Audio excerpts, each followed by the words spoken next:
This venerable one dies. Trigger warning, suicide. Please note that.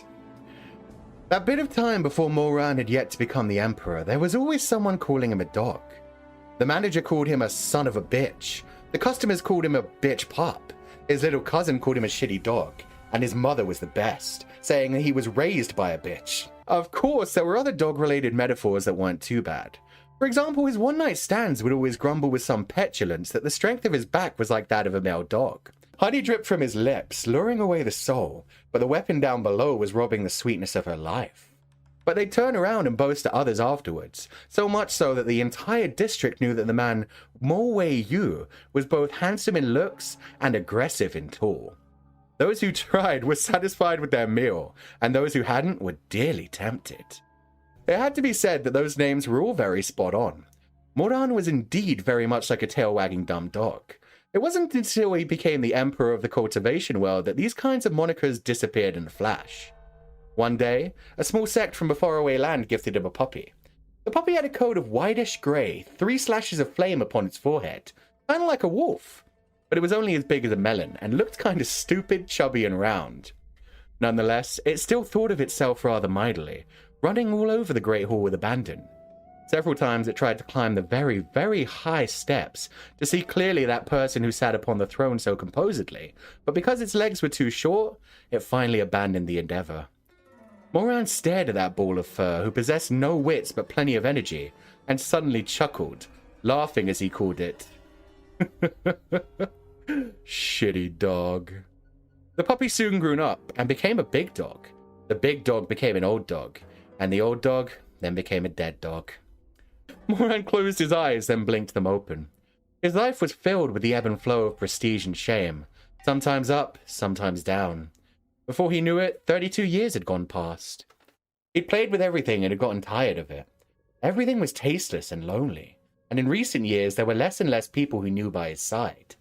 Even that 3 Flames dog had passed to the heavens. It was time, he thought. Time to end everything.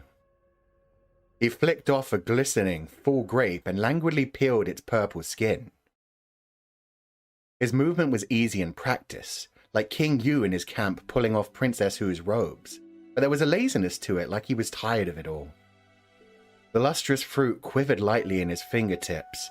Its juice gushed and flowed, delicately purple like a wild goose gliding down red cliffs, like white-hung blossoms entering slumber, but more so, like that of filthy blood. He stared at his own fingers as he swallowed that overwhelming sweetness in his mouth, then lazily opened his eyes. It's about time, he thought. About time he went to hell. Moran, courtesy name Wei Yu, the first emperor of the cultivation world. It really hadn't been easy to reach this position. The requirement wasn't simply that of outstanding spiritual powers. It also needed a thick skin as hard and solid as that of a meteorite. Before him, the 10 greatest sects in the cultivation world had divided territories, fought and hoarded against each other over their domains. With the sects clashing against one another, there was no one who could rule the world and call the shots. And besides, every sect leader were outstandingly learned, so even if they wanted to grant themselves a title for fun, they would be wary of what the historians would pen, afraid they would receive disgrace in the books of history. But Moran was different. He was a scoundrel. What others didn't dare do, he'd done it all. Drinking the spiciest fine wine of the mortal realm, marrying the most beautiful woman in the world.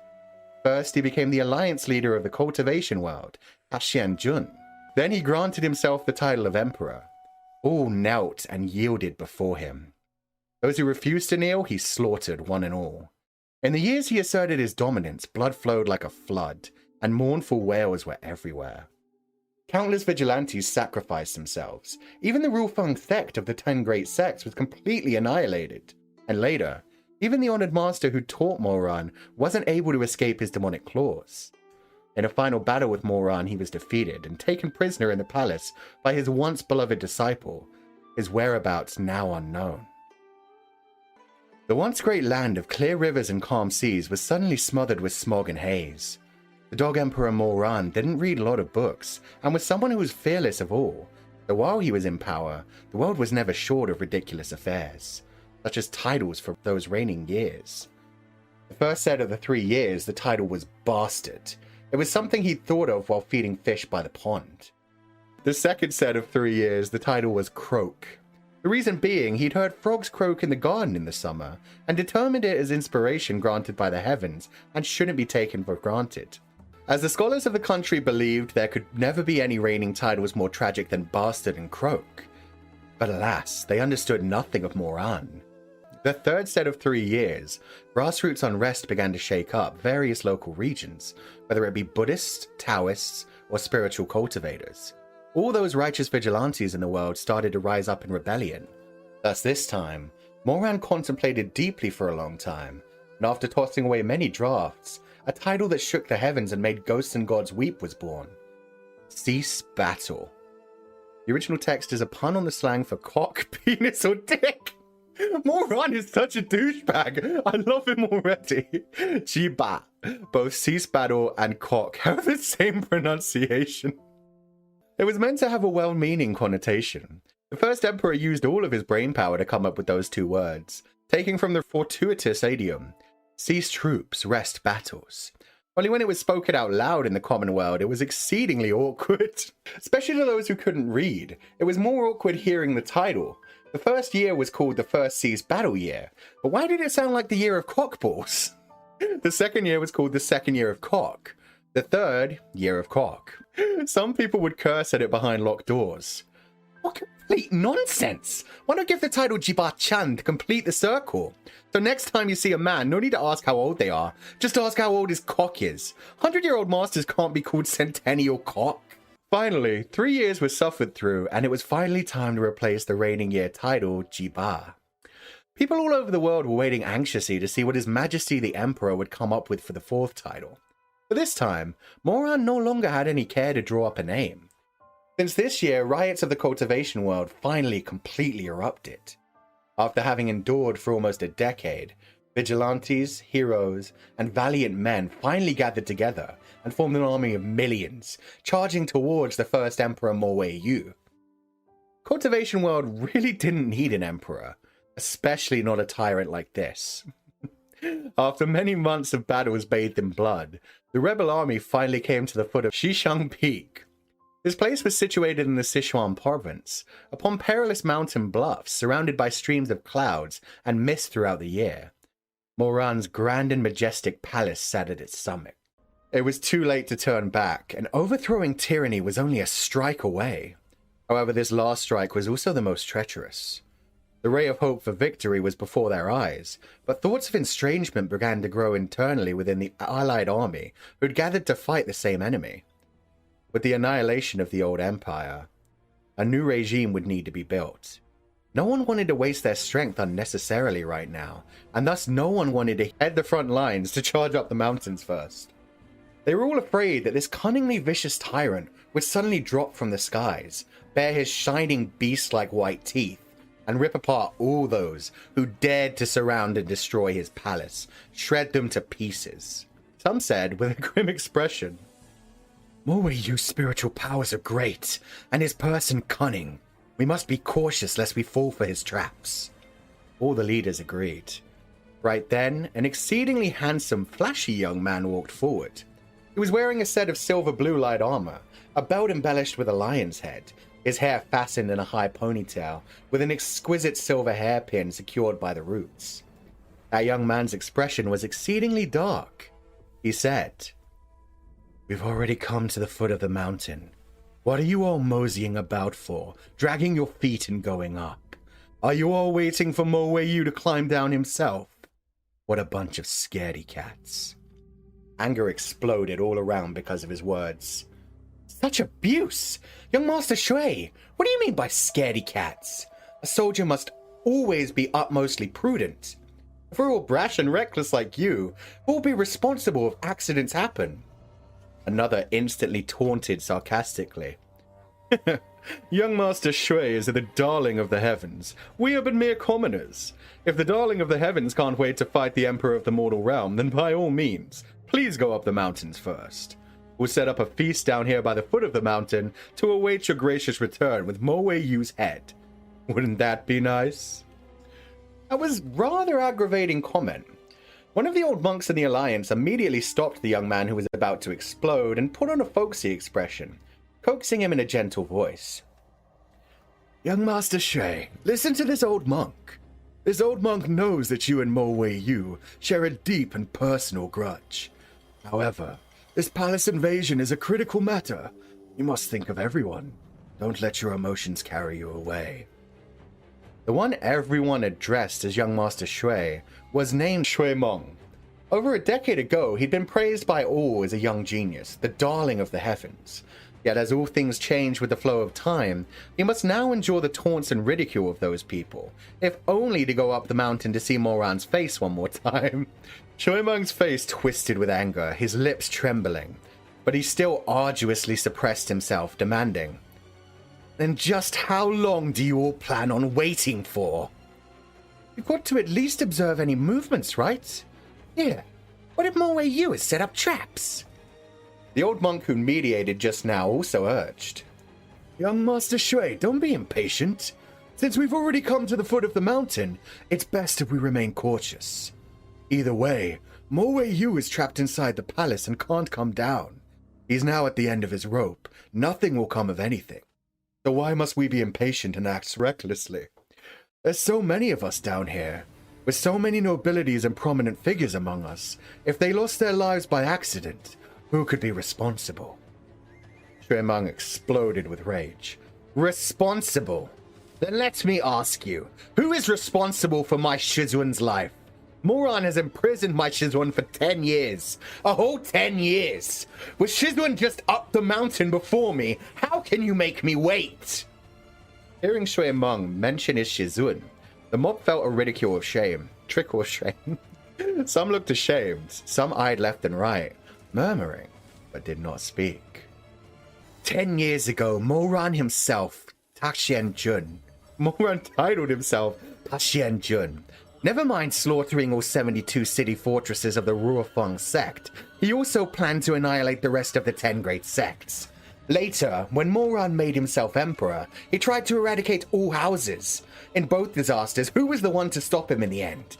If it wasn't my Shizun who fought with his life on the line, would you all still be alive right now? Can you all still stand here and talk to me like it's nothing? Finally, someone cleared his throat and said gently, Young Master Shui, don't be angry. We all feel guilty and grateful. Just as you say, he's been in prison for 10 years, so if anything happened, it would have already. So, you've already waited for 10 years. Waiting for another moment won't hurt, don't you think? What I think? I think it's bullshit! The man widened his eyes. Why would you yell like that? Why wouldn't I yell at you? Shizun put his life on the line and it was to save your kind of... He couldn't continue anymore, a sob constricting his throat. Disheartened on his behalf. Towards the end, Shui Meng whipped his head around, his shoulders shaking lightly, holding back his tears. Not like we said we weren't going to rescue Chu Zhongshu. Yeah, we all remember the good Chu Zhongshu has done for us, we never forgot.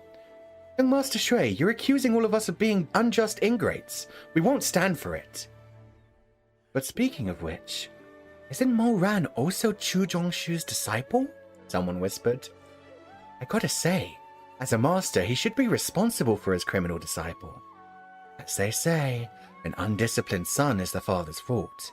An improperly educated son is due to the negligence of the teacher. The whole thing couldn't be helped, so what's there to complain about?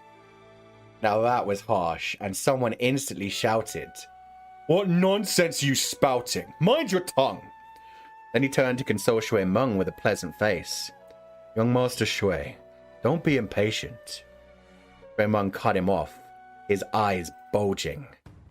How can I not be impatient? This doesn't concern any of you, so it doesn't hurt. But that's my Shizun, mine! I haven't seen him for so many years. I don't know whether he's alive or dead. I don't know how he is. What do you think I'm standing here for? His breathing was harsh, the rims of his eyes red. Did you all think that by just waiting here, Mo Wei Yu will come down the mountain himself and kneel in front of you all to beg for mercy? Young Master Shui, besides Shizun, I've no family left in this world. Shui Meng broke free from the old monk's hold on his sleeves and croaked, "You won't go? I'll go myself." Throwing that out there, he went up the mountain alone. One man, one sword. Through the rustling cries of bleak and wet cold winds mixed with millions of leaves, the thick fog crept like countless angry ghosts and aggrieved spirits within the trees, muttering in hushed voices. Shui Meng hiked to the peak all by his lonesome. The majestic palace Moran was in had calm candlelight illuminating the light. He suddenly saw that before the heavenly piercing tower were 3 graves. When he approached for a closer look, at the head of the first grave were long weeds growing, and the tombstone was engraved with crooked and dogged words. Grave of the steamed consort Chu. The original text is a pun on the pronunciation for nobly chaste, which sounds exactly like steamed. In contrast to this steamed consort, the second grave was newly dug, the earth only just sealed, and upon the tombstone engraved, Grave of the Deep-Fried Empress Song. If this was over 10 years ago, Shui Meng would have laughed out loud in spite of himself upon seeing such a ridiculous sight. At the time, he and Moran were disciples under the same Shizun, and Moran was the class clown. Even if Shui Meng had long since disliked him, he would still be teased to laughter by him from time to time. Who knows what this steamed consort deep-fried empress was all about? Perhaps the style in which Scholar Mo had graced his 2 wives were the same as Bastard, Croak, and Sea Spattle. However, as to why he would give those monikers to his own empresses, there was no way of knowing. Shui Meng turned his gaze to the 3rd grave. Under the night sky, the earth of that grave mound was still dug open. There was a coffin resting within, but there was no body in that coffin, and the tombstone was also yet to be marked. Before the grave was a small pot of pear-blossom white wine, a bowl of now cold spicy wontons, a few plates of spicy side dishes. They were all Moran's favorites. Shui Meng stared at the grave stunned, and suddenly his mind snapped too. Could it be that Moran had no intention of fighting and had long since dug his own grave, ready to die? Cold sweat rolled. He would not believe it. Moran had always been someone who never knew fatigue, even at the brink of death. He knew not to surrender, and based on the way he acted, he would have for sure fought with the rebel army to the bitter end. So why would... These past 10 years, Moran had stood at the summit of power. What exactly did he see, and what exactly had happened? No one knew. Shui Meng turned around and re-entered the darkness, stalking in large strides towards the brightly lit Wushan Palace. Inside Wushan Palace, Moran's eyes were screwed shut, his face deathly pale. Shui Meng had guessed right. Moran was determined to die. That grave mound was dug by himself. 2 hours ago, he had used the communication spell to dismiss his servants, while he swallowed deadly poison. His cultivation was great, so the effects of that poison were particularly slow in dissolving and circulating within his body. Thus, the agony of having his inner organs chewed away was also acutely vivid. The doors to the hall opened. Moran didn't look up and only gasped hoarsely. Shui Meng, it's you, right? Have you come? Upon the golden pavement within the hall, Shui Meng stood tall and proud, his ponytail falling straight, his light armor shimmering. It was a reunion of companions from the same sect once upon a time. Moran sat leaning, propping up his chin, his expression empty, thick curtains of fine lashes lowered below his eyes.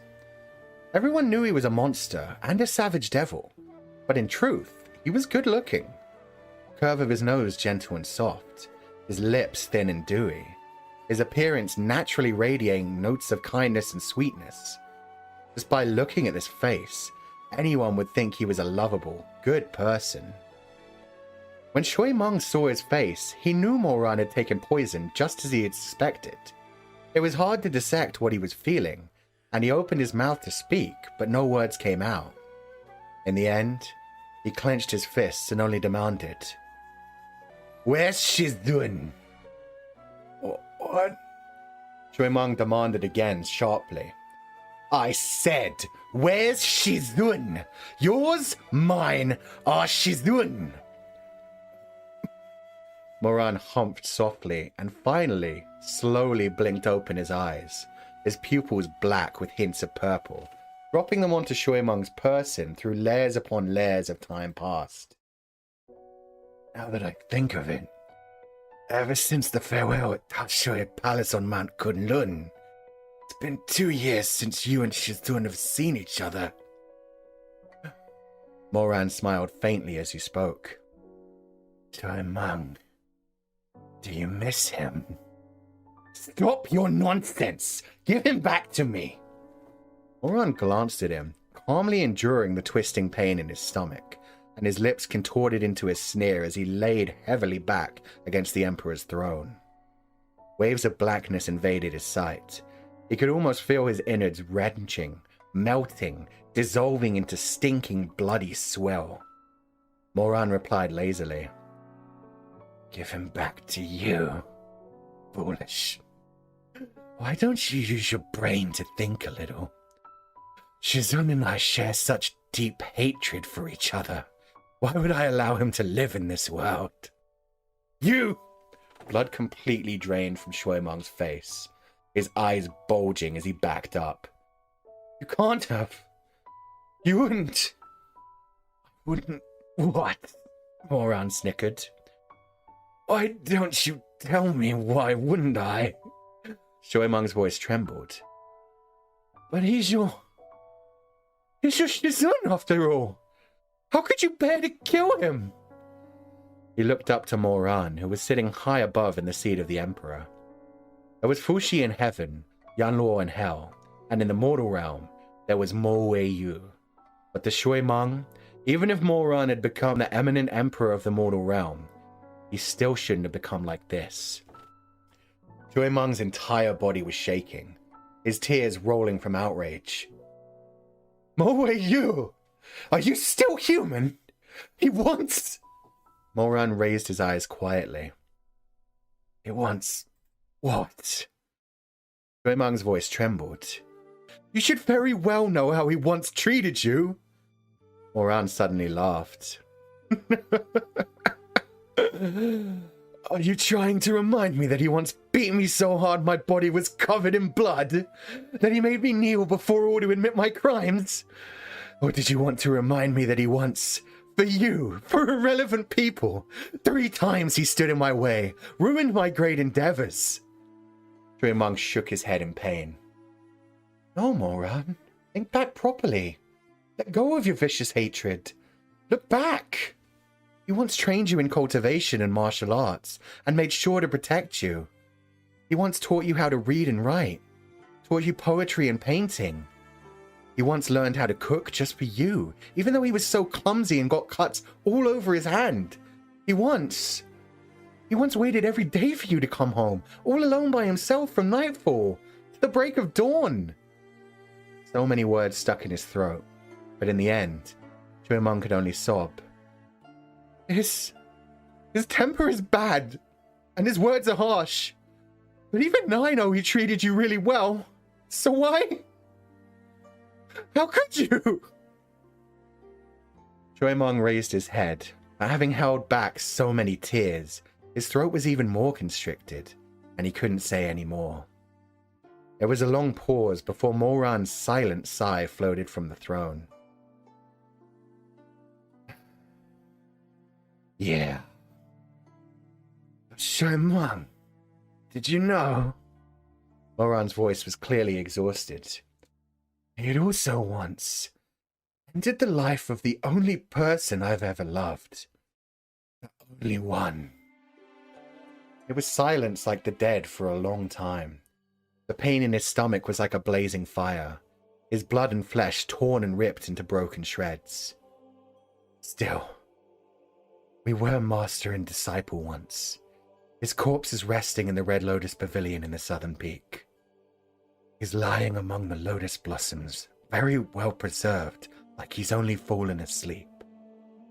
Moran caught his breath and forced himself to calm down.